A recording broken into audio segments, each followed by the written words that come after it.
Hey everyone, Jade here. Today we are talking about the Cle de Peau Radiant Cream Foundation and the Cle de Peau Stick Foundation. So both of these have gotten really good reviews. When I went into Nordstrom to pick up the Radiant Cream Foundation, it was actually sold out in my color. The girl had said that it was just so popular they couldn't keep it in stock. So I was really excited to try it out for myself and see how well it actually works. So I have some mixed feelings about this foundation. There's definitely some pros and cons. A definite con is that it's really expensive. It's 0.87 ounces, so you don't even get a full ounce, and it's $125.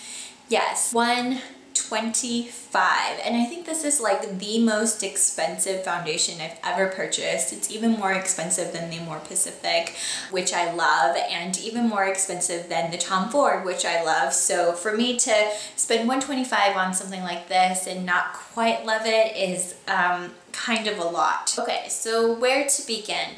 What I love about this is that it has really full coverage, so you don't actually need to use a whole lot to get really beautiful full coverage. And in just a little bit, when I show you how I apply this foundation, you'll see that my face is actually quite red. I was trying out a new product for my skin earlier this morning, and my skin did not like it, and it just kind of flared up red. I was kind of angry, so it's actually a good time to show you guys how well this covers. So one thing that I greatly dislike about this foundation is the finish. It has what I would call a natural finish, but like borderline matte, kind of like a semi-matte, but more on the matte side than the natural side, if that makes sense. And since I have really dry skin, it doesn't quite work for me. It's almost a little bit too mattifying, because what it does is it picks up on all of the texture on my skin, like my dry flakes.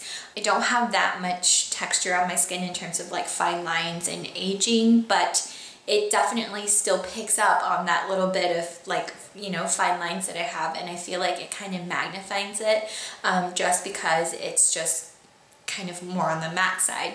And so I think people that will love this are people looking for a full coverage, that have oily skin, or maybe even normal combination skin. But if you have dry skin or mature skin, I don't think this is gonna be good for you. But the wear time on this is really great. I will check in with you guys at the end of the day to show you guys what it looks like after a 9-hour day, and you can see that it still is very long wearing.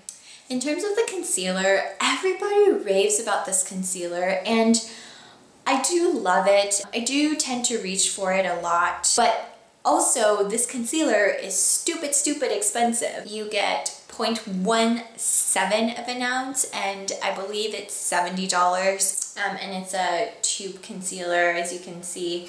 One thing that I do like about this concealer is that it is very rich and smooth and creamy, and it's perfect for the under eyes because I have dry skin, so the under eyes are also dry, and if I don't get a good creamy concealer, what it does is it picks up on that dry texture down there, and this covers my under eyes beautifully. When it goes on, it's really creamy. But my second favorite concealer is the Shape Tape by Tarte, and I feel like it does just as good of a job, and it's a heck of a lot less expensive. Okay, so let's get into me showing you how I actually apply this product. My favorite primer is the Tom Ford Illuminating Primer. It reminds me a lot of the Becca one, Backlight Filter Primer. I think it's the one with the shimmery iridescent base, but I don't like the Becca one because it's just like too sparkly, it's too shimmery. And so this one I like a lot more because it's a lot more toned down.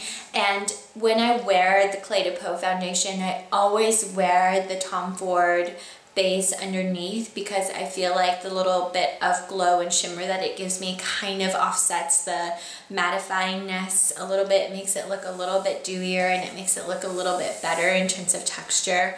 It cancels out the matte effect a little bit. Okay, so I like to apply this foundation in particular with my Artiste brush or I think you can use any kind of dense foundation brush. Usually I prefer the Beauty Blender because I feel like the Beauty Blender gives me a better, smoother coverage.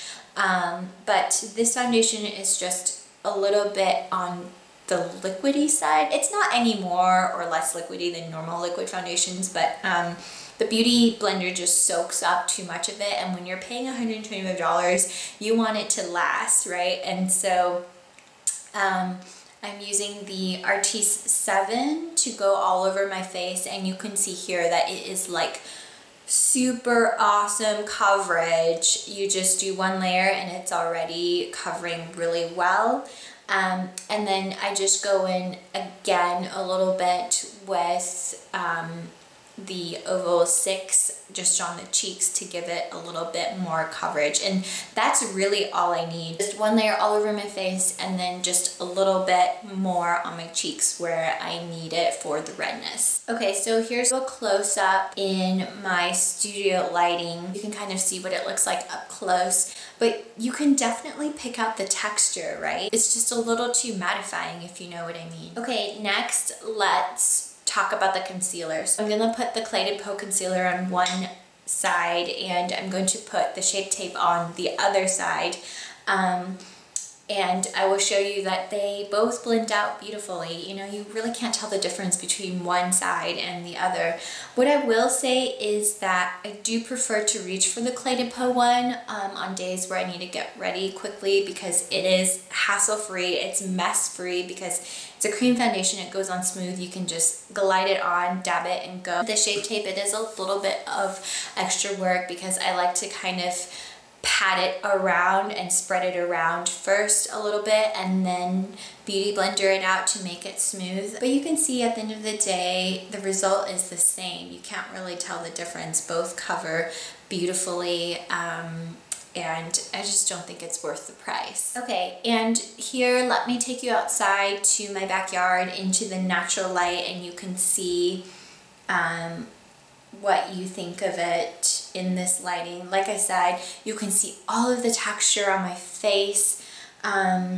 It's just, it's not awesome. So now what you see here is that I've put blush on, I've put a bronzer, I've put highlight on, so I think it kind of softens up the look a little bit. You can sort of correct the texture of it, the mattifyingness of it, by putting some glowy products on your face. So I have a lot of shimmery products on my face right now, and I think it makes it a little bit more forgiving. It blurs everything out, if you know what I mean.